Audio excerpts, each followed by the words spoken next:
بسم اللہ الرحمن الرحیم۔ السلام علیکم ڈیئر اسٹوڈنٹ، ہسٹری آف اسلام کی کلاس میں خوش آمدید۔ آج جو ہم پڑھیں گے وہ ہے حضرت عمر فاروق رضی اللہ تعالیٰ عنہ کی سیرت و کردار پہ کہ آپ کی سیرت کیسی تھی۔ اس میں سب سے پہلا جو پہلو ہم ڈسکس کریں گے وہ ہے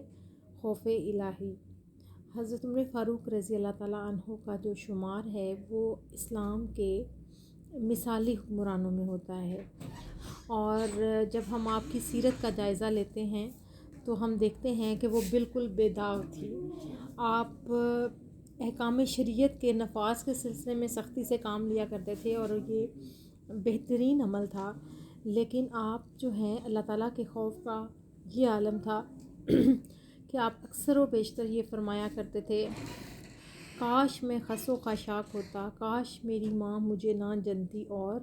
میں پیدا ہی نہ ہوتا تاکہ مجھے حساب نہ دینا پڑا۔ یعنی کہ اللہ تعالیٰ سے خوف کا جو پہلو تھا وہ بہت زیادہ غالب رہتا تھا،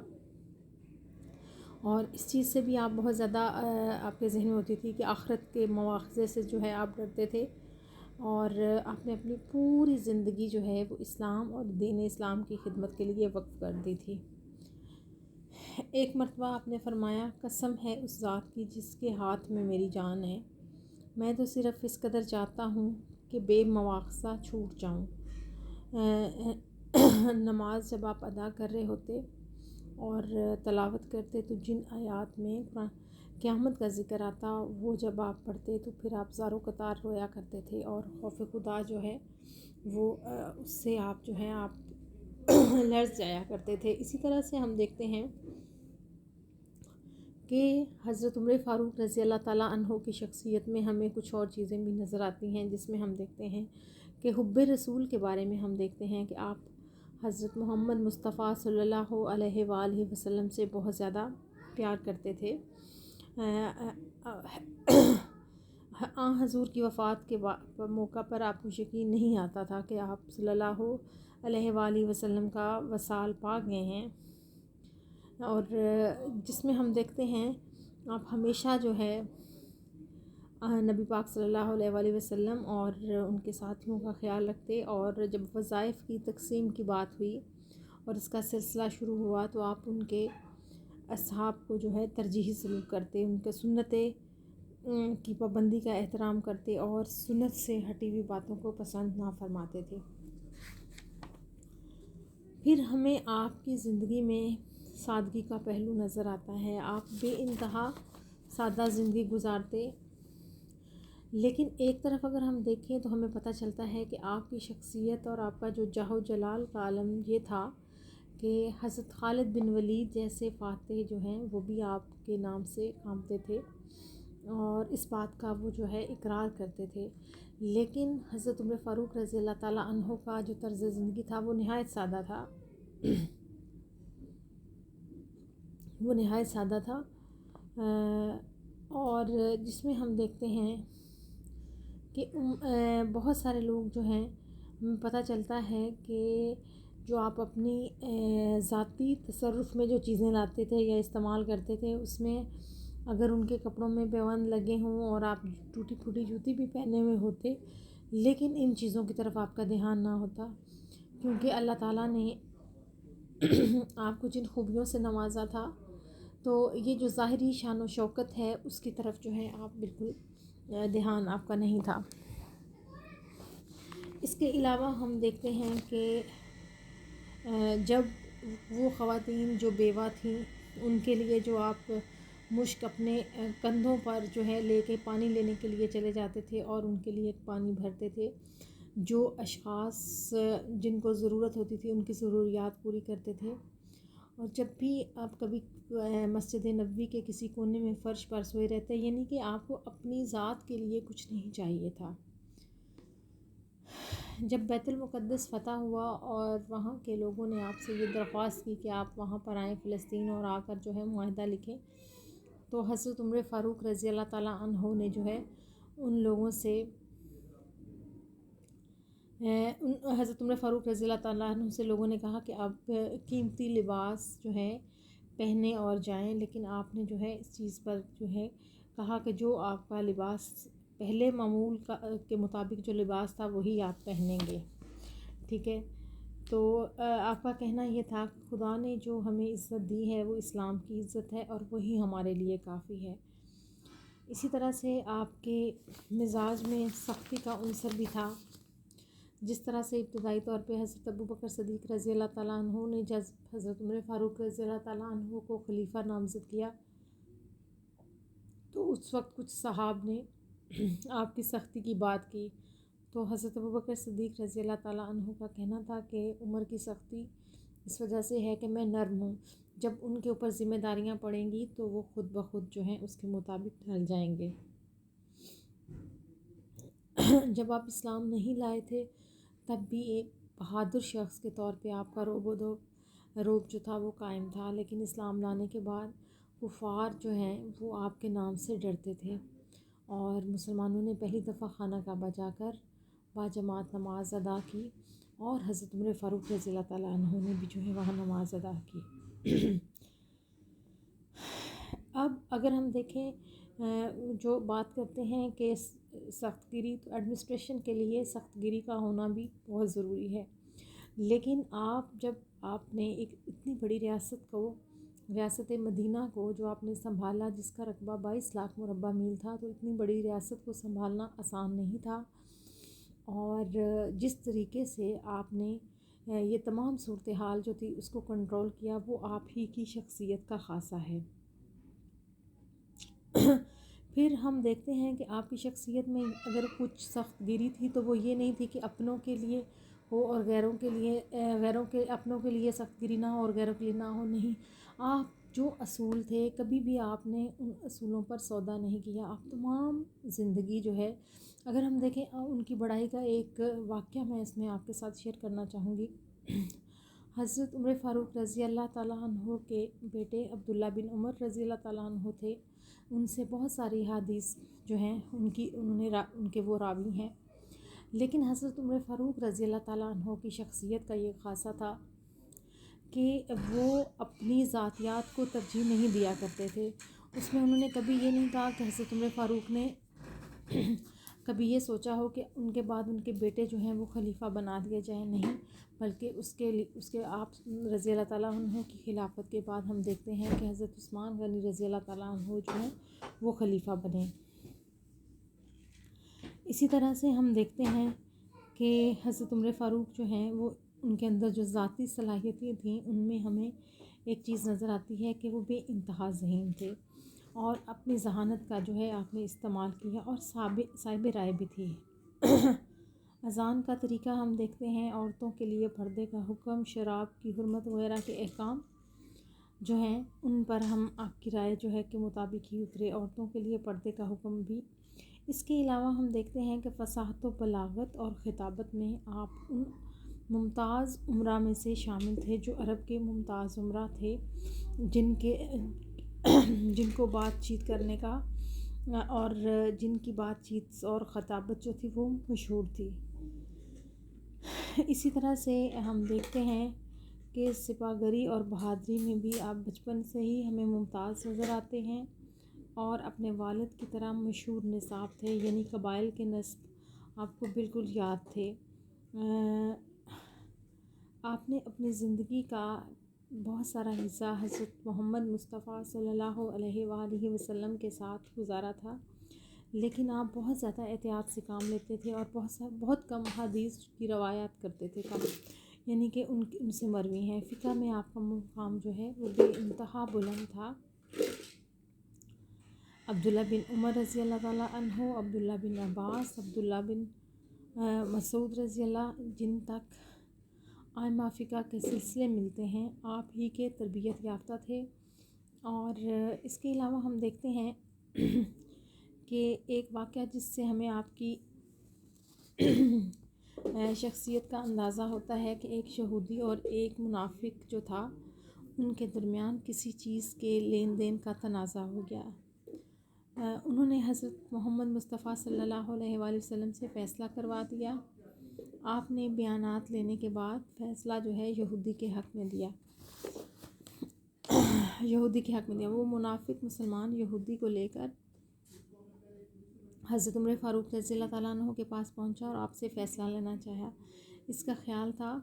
کہ حضرت عمر فاروق رضی اللہ تعالیٰ عنہ جو ہیں وہ ایک یہودی کے مقابلے میں اس کو ترجیح دیں گے، لیکن جب حضرت عمر فاروق رضی اللہ تعالیٰ عنہ کو یہ پتہ چلا کہ یہ اب جو ہے نبی پاک صلی اللہ علیہ وآلہ وسلم جو ہیں وہ اس بات کا فیصلہ فرما چکے ہیں، تو اب یہ مجھ سے دوبارہ فیصلہ لینا چاہتا ہے، تو آپ نے تلوار اٹھا لی۔ اسی طرح سے ہم دیکھتے ہیں کہ قرآن پاک کے اندر سورہ نساء میں بھی اس بات کی توثیق ہوئی اور مستقل طور پہ یہ اصول قرار پایا کہ جو بھی فیصلہ اللہ کے نبی کر دیں وہ آخری فیصلے کی حیثیت رکھتا ہے، اور جو شخص اس فیصلے کو تسلیم نہ کرے وہ مومن نہیں رہتا۔ حضرت عمر فاروق رضی اللہ تعالیٰ عنہ کی شخصیت کا اگر ہم جائزہ لیں تو ہمیں پتہ چلتا ہے کہ آپ کی شخصیت اتنی بلند ہے کہ جدید مورخین اور مغربی مورخین بھی جو ہیں انہوں نے بھی آپ کی شخصیت سے متاثر نظر آتے ہیں۔ جس طرح سے میں بارہا اس چیز کا تذکرہ کر چکی ہوں کہ مائیکل ہارٹ نامی ایک انگریز جس نے ایک کتاب لکھی جس کا نام دنیا کے 100 عظیم آدمی ہے، اور اس میں اس نے پہلے نمبر پر حضرت محمد مصطفیٰ صلی اللہ علیہ وآلہ وسلم کو جگہ دی، لیکن اس کے ساتھ ساتھ ہی اس نے جب 100 عظیم آدمیوں کی فہرست مرتب کی تو اس میں حضرت عمر فاروق رضی اللہ تعالیٰ عنہ کا نام جو ہے وہ شامل کیا ہے، اور آپ کی ایڈمنسٹریشن کے حوالے سے، آپ کی انتظامی صلاحیتوں کے حوالے سے وہ آپ کو دنیا کے 100 عظیم آدمیوں کی فہرست میں شمار کرتا ہے۔ اس میں کوئی شک و شبے کی گنجائش ہی نہیں کہ آپ رضی اللہ تعالیٰ عنہ جو تھے بے انتہا صلاحیتوں کے حامل تھے۔ اسی طرح سے ہم دیکھتے ہیں کہ ایک مورخ جن کا نام سید امیر علی ہے اور تاریخ اسلام جو ہے انہوں نے لکھی، اور سید امیر علی بھی جو ہے ان کا ایک بہت بڑا نام ہے، وہ آپ کے بارے میں یہ لکھتے ہیں کہ وہ سخت مگر منصف مزاج تھے، وہ اپنے عوام کے کردار کو مکمل طور پر جاننے والے تھے، انہوں نے غیر حکومت کی عنان جو ہے مضبوطی سے تھامے رکھی، اور خانہ بدوش اور نیم مہذب قوموں کے شہری زندگی میں جانے کے بعد غیر اخلاقی حرکات میں ملوث ہونے کے رجحان کو سختی سے دبایا۔ اسی طرح سے سید امیر علی آپ کی وفات پر ان کا تبصرہ یہ تھا کہ حضرت عمر فاروق رضی اللہ تعالیٰ عنہ کی وفات جو ہے وہ اسلام کے لیے ایک بہت بڑا سانحہ ہے۔ ولیم مور جو ہے وہ آپ کی وفات پر حسب حال تبصرہ کرتے ہوئے لکھتا ہے کہ حضرت عمر فاروق رضی اللہ تعالیٰ عنہ کا انتقال ہو گیا، پیغمبر اسلام کے بعد اسلام کی سلطنت میں عظیم ترین تھے، کیونکہ آپ ہی کی حکومت کے 10 سالوں میں آپ کی عقل مندی، صبر اور قوت سے شام، مصر اور ایران جو ہیں وہ فتح ہوئے۔ اسی وجہ سے آپ کی عظمت کی وجہ سے کہا جاتا ہے کہ اگر مسلمانوں میں ایک عمر اور ہوتا تو دنیا بھر میں اسلام کے علاوہ کسی اور مذہب کا وجود ہی نہ رہتا۔ عہد نبوی میں جو آپ نے خدمات سر انجام دی ان کا تذکرہ ہم نے کیا، اس کے علاوہ آپ نے حضرت عمر فاروق رضی اللہ تعالیٰ عنہ کی سیرت و کردار کے بارے میں پڑھا۔ اب ایک سوال اس طرح سے بھی آ سکتا ہے کہ حضرت عمر فاروق رضی اللہ تعالیٰ عنہ کی خدمات اسلام کے بارے میں آپ کیا جانتے ہیں اور ان کے کارنامے جو ہیں وہ بیان کریں۔ اس سلسلے میں ہم دیکھتے ہیں کہ حضرت عمر فاروق رضی اللہ تعالیٰ عنہ نے جب خلافت سنبھالی تو شام اور عراق میں مسلح تصادم کا آغاز ہو چکا تھا۔ آپ نے کیا کیا کہ آپ نے انتہائی کامیابی کے ساتھ ان دشمنوں کا مقابلہ کیا، اور بہت سارے علاقے جو ہیں یکے بعد دیگرے، عراق، ایران، جزیرہ، خوزستان اور آذربائیجان کے یہ تمام علاقے جو ہیں اسلامی سلطنت میں شامل ہو گئے۔ دوسری طرف ہم دیکھتے ہیں شام، اردن اور مصر جو ہیں اسلامی حکومت کا حصہ بنے۔ اس طرح اسلامی حکومت کی جو سرحدیں ہیں وہ وسیع ہوگی۔ اس مقصد کے لیے جو جنگیں لڑی گئی ان کی تفصیلات بھی ہم جو ہیں پڑھ چکے ہیں۔ میں نے آپ کو جیسے جنگ قادسیہ کے بارے میں بتایا، اسی طرح سے ہم نے ایران کے اندر لڑی جانے والی جنگیں، اس کے بعد ہم نے مصر فلسطین کی فتح کے بارے میں پڑھا۔ اگر ہم دیکھیں حضرت عمر فاروق رضی اللہ تعالیٰ عنہ نہ صرف فاتح تھے بلکہ بہت اچھے ایڈمنسٹریشن کے طور پہ بھی ہمیں نظر آتے ہیں۔ جہاں جو علاقہ فتح کر لیا جاتا اس کا انتظام چلانا جو ہے وہ شاید کوئی اور نہ چلا سکتا اس اچھے طریقے سے، جس اچھے طریقے سے حضرت عمر فاروق رضی اللہ تعالیٰ عنہ نے ان علاقوں کا انتظام چلایا۔ آپ نے ان علاقوں کو صوبوں میں تقسیم کیا، صوبوں کا ایک مفصل نظام بنایا۔ اسی طرح سے آپ نے صوبائی سطح پر بھی جو ہے عہدیداران ان کا تقرر کیا، ان کے لیے باقاعدہ معیار جو ہے مقرر فرمایا۔ عوام کے بنیادی حقوق کا خاص خیال رکھا جاتا تھا، اور یہ اس چیز کا جائزہ لیا جاتا تھا کہ کہیں بھی ایسا تو نہیں ہو رہا کہ عوام کے حقوق جو ہیں وہ پامال کیے جا رہے ہیں۔ اسی طرح سے جب آپ کسی عہدیدار کو کسی خاص پرٹیکولر علاقے میں بھیجتے تو اس کو بھی باقاعدہ ہدایات جو ہیں وہ دے کر بھیجی جاتی تھیں۔ اسی طرح سے ہم دیکھتے ہیں کہ آزاد عدلیہ کا قیام ہمیں نظر آتا ہے۔ حضرت عمر فاروق رضی اللہ تعالیٰ عنہ نے عدلیہ کا ایک ایسا ڈھانچہ مرتب فرمایا تھا جس میں کی بدولت صدیوں تک عوام جو ہے وہ معاشرتی انصاف کے حصولوں سے فیض یاب ہوتے رہے۔ آپ نے کیا کیا کہ آپ نے مرکز میں بھی قاضی مقرر کیے، صوبوں میں بھی قاضی مقرر کر دیے، اور شہروں کے تحت جو قاضی تھے ان کے انڈر کر دیے۔ ان قاضیوں کو سرکاری افسروں کے کنٹرول سے آزاد رکھا، اور معزولی کے لیے وجہ ان کے علاوہ ہم دیکھتے ہیں کہ معزولی کے لیے کسی معقول وجہ کا ہونا لازمی تھا۔ حضرت خواہ سربراہ مملکت اسی طرح عدالت میں طلب کیا جاتا تھا جس طرح سے کسی عام آدمی کو۔ حضرت عمر فاروق نے قاضی کے تقرر کے لیے معیار مقرر کیا تھا تاکہ صحیح معنوں میں اہل انصاف ہی جو ہیں وہ اس کرسی پر بیٹھیں اور اپنے فرائض جو ہیں سر انجام دیں۔ اس کے علاوہ ہم دیکھتے ہیں کہ آپ نے قاضیوں کو بہت زیادہ تنخواہیں دی، ان کو معاشرتی تحفظ دیا تاکہ وہ انصاف کر سکیں۔ اسی طرح سے حضرت عمر فاروق نے نظام مملکت کے اس ڈھانچے میں رنگ بھرا جو عہد رسالت میں اور عہد صدیقی میں مرتب ہوا تھا۔ آپ نے ایک فلاحی مملکت کی مثال پیش کی جس کا سربراہ راتوں کو اٹھ کر گلیوں میں اور جھونپڑیوں میں دیکھتا کہ کہیں کوئی ایسا شخص تو نہیں موجود جس کو کوئی ضرورت ہو اور اس کی ضرورت جو ہے وہ پوری کی جائے۔ اسی طرح سے حضرت عمر فاروق رضی اللہ تعالیٰ عنہ کا ایک بہت بڑا کارنامہ جو تھا وہ تھا بیت المال کا قیام۔ جیسا کہ آپ جانتے ہیں کہ پہلے بیت المال کی جتنی بھی آمدنی ہوتی تھی اس کو خرچ کر دیا جاتا تھا، لیکن حضرت عمر فاروق رضی اللہ تعالیٰ عنہ نے یہ کیا کہ اب ظاہر ہے ایک بہت بڑا رقبہ جو ہے وہ اسلامی حکومت کا ہم دیکھتے ہیں، جیسے 22 لاکھ مربع میل پر مشتمل ایک رقبہ جو ہے وہ مسلمانوں کے پاس آ چکا تھا، اور اس رقبے کو سنبھالنا اور وہاں پہ ظاہر ضروریات زندگی بھی جو تھیں وہ بھی بڑھ چکی تھیں۔ تو اس سلسلے میں ہم دیکھتے ہیں کہ لوگوں کی ضروریات کا خیال رکھنا، جنگوں کی طرف جو ہے اس کے اخراجات برداشت کرنا، تو یہ تمام چیزیں جو ہیں وہ آپ کے ذہن میں موجود تھیں۔ چنانچہ ہم دیکھتے ہیں کہ آپ کے اس دور میں ہمیں نظر آتا ہے کہ بیت المال کا قیام جو ہے وہ عمل میں لایا گیا، اور اس کے علاوہ جو روپیہ پیسہ جو تھا وہاں پر وہ اس کو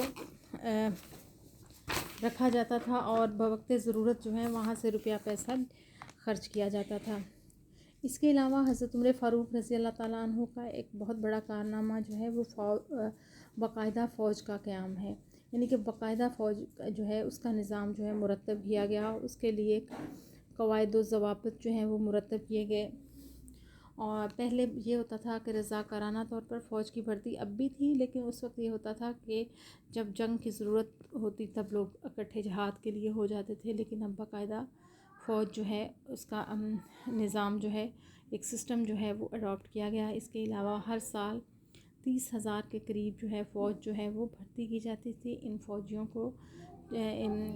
جیسے کہ مختلف صوبے تھے، جیسے 8 یا 12 صوبوں کی تعداد کا تذکرہ ہمیں ملتا ہے، اور ان چھاؤنیوں میں جو ہے فوج کو رکھا جاتا تھا، اور اس فوج کی بدولت ہی اسلامی حکومت روم اور ایران کی حکومتوں کا مقابلہ کرنے کے قابل ہوئی، اور اتنی بڑی حکومتوں کے ساتھ انہوں نے ٹکر لی اور اللہ تعالیٰ کے فضل و کرم سے جو ہے وہ کامیابی حاصل کی۔